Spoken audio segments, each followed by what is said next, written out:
በእግዚአብሔርም እኮ እንቀልዳለን። እግዚአብሔር እናንተና እንዲህ ተባባሉ እየተባለ የሆነ ቀልድ ሰምተህ አታውቅም? በከንቱ እኮ እየጠራኸው እኮ ነው የአምላክን ስም። ይሄ ስም ቤተ ክርስቲያን ውስጥ ገብቶ ያነበረውን ውሃ ማየገቡ አድርጎ የተጠመቅበት ስም ነው። ይሄ ስም የምትበላውን ህብስትና ወይን ስጋና ደም የሚያደርገው ስም ነው። በከንቱ ጠርተነዋል። የሰንበትን ቀን ትቀድሳት ዘንድ አስብ።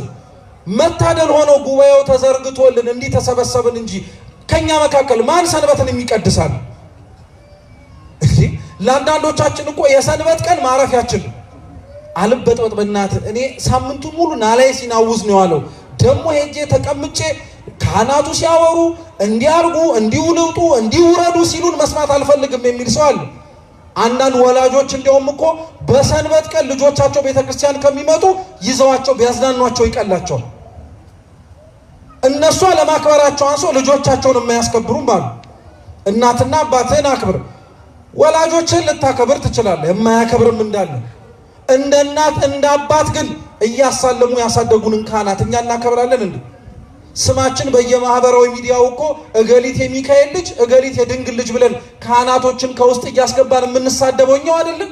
አገልጋዩን የምንዘረጥጠው እኛው አይደለም? ከዛ ደግሞ እናትና አባታችንን አከበረን ብለን እናገራለን። ማን ያልሰረቀ አለ ከዚህ ውስጥ? ገንዘብ አትስረቁ እንጂ ሐሳብ የሰረቀ የለም።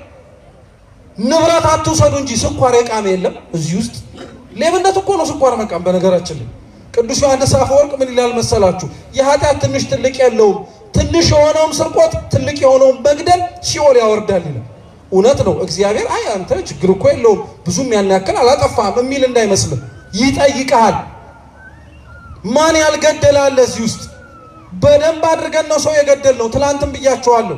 ማደግ እየቻሉ መለወጥ እየሞከሩ ቤተክርስቲያን ውስጥ የገቡትን ነፍሳት እኮ አይገሌ እባክህ የትም አይደርስም፣ እንደው እኛም ሲጀማምረን እንዲያድርጎን ነበረ። ተቀምጠን መሬት ላይ መማር እምነት ነው ብለን አፈሩ ላይ መገላበጥ፣ ጠበል ነው ብለን በውሃው መነከር አሰኝቶን ነበር። ግን ስናየው እያልን የገደልነው ሰው የለም። በደንብ አድርገን ማን ያላመነዘራል እዚህ ውስጥ?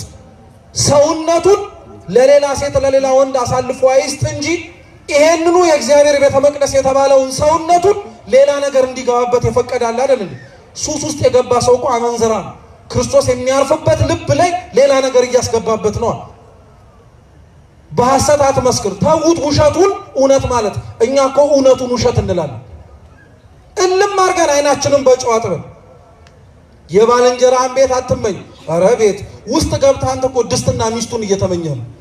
ውስጥ ልጁን ትመኛለህ ራሱ